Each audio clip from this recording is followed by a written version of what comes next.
na araw bago ang eleksyon 2025, patuloy ang mga senatorial candidate sa paglalatag ng kanilang mga plano sa iba't ibang bahagi ng bansa. Nakatutok si Tina Panganiban Perez. Kabilang sa mga plano ni Atty. Angelo de Alban, ang free therapy at developmental assessment sa Zamboanga, Sibugay. Binisita ni Caliote de Guzman ang Fisher Folk Community. Idinetalya naman doon ni Luke Espiritu ang kanyang senatorial journey.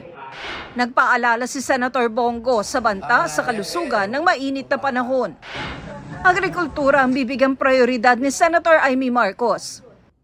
Sa Bohol, isinulong ni Manny Pacquiao ang libreng pabahay para sa mga mahihirap. Ang kaligtasan ng mga Pinoy ang pagtutuunan ng pansin ni Benhar Abalos. Mabilis na internet connection ang isa sa plano ni Senador Francis Tolentino. Nakipag-usap sa coffee farmers sa Lipa City si Kiko Pangilinan. Pagpapaunlad ng lokal na agrikultura ang isinulong ni Danilo Ramos.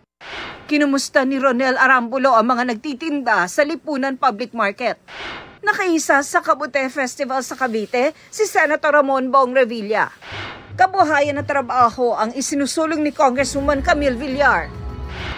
Iginiit ni Bam Aquino ang food security at national security. Inalala ni Teddy Casino ang mga biktima ng mining disasters.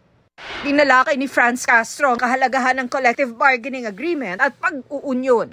Patuloy naming sinusundan ang kampanya ng mga tumatakbong senador sa eleksyon 2025. Para sa GMA Integrated News, Tina Panganiban Perez, nakatutok 24 oras.